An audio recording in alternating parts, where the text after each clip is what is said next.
Usap-usapan ngayong ng madlang people ang naging Christmas greetings ng megastar na si Sharon Cuneta. Nitong bisperas ng Pasko, nagpost si Sharon sa kanyang Facebook page ng larawan niya kasama ang mga anak. Merry Christmas from me and my 4 angels, my gremlins. Love you all. Christmas tree, heart, and praying hand emojis, saad ni Sharon sa caption. Ngunit mapapansin sa larawan na may isang tao na putol ang ulo sa picture na hinihinalang si Kiko Pangilinan. Kaya naman nagtataka ang madlang people kung sinadya nga ba ni Sharon na huwag isama sa larawan ang asawa.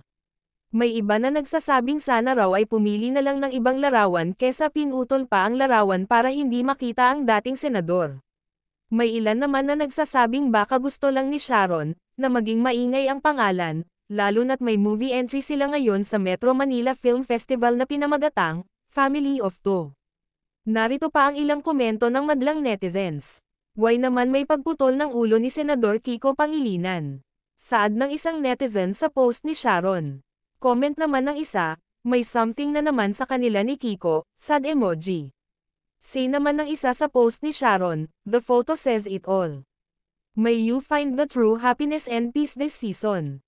Stay strong and positive, my idol since elementary days. Guys, mukha okay naman sila Madam Sharon Cuneta at Kiko Pangilinan. Baka pinutol lang ulo kasi yung caption ni Madam, Merry Christmas from me and my 4 angels. Support natin movie nila ni Alden Richards, hirit naman ng isa. Wala pa namang pahayag ang megastar hinggil sa mga komento ng netizens sa napansing crop photo na in-upload niya sa social media. Samantala, naging usap-usapan ang hiwalayan nina Sharon Cuneta at Kiko Pangilinan. Matatandaan noong concert ng Dear Heart, ni Gabby Concepcion at Sharon Cuneta, ay hindi dumalo si Kiko Pangilinan at ang mga anak nito para suportahan ang asawa. Ilang araw matapos ang concert ng dalawa, ay napabalita na nagkalabuan sina Kiko at Sharon. Ang dahilan daw ay umanong si Gabby Concepcion na dating asawa ni Sharon, at may isa silang anak na si Casey Concepcion. Bukod sa di pagkaunawaan ng dalawa, ay napabalita din na ang mga anak ni Sharon Cuneta, na si Casey at ang panganay na anak nila ni Kiko ay nagtampuhan sa isa't isa, at hindi nga ito nakasama ni Sharon Cuneta ang anak na si Casey Concepcion, dahil kasama ito ng kanyang ama na si Gabby at ang pamilya nito. Marami tuloy ang nagtatanong kung totoo ba na may pagtingin pa si Sharon Cuneta kay Gabby Concepcion.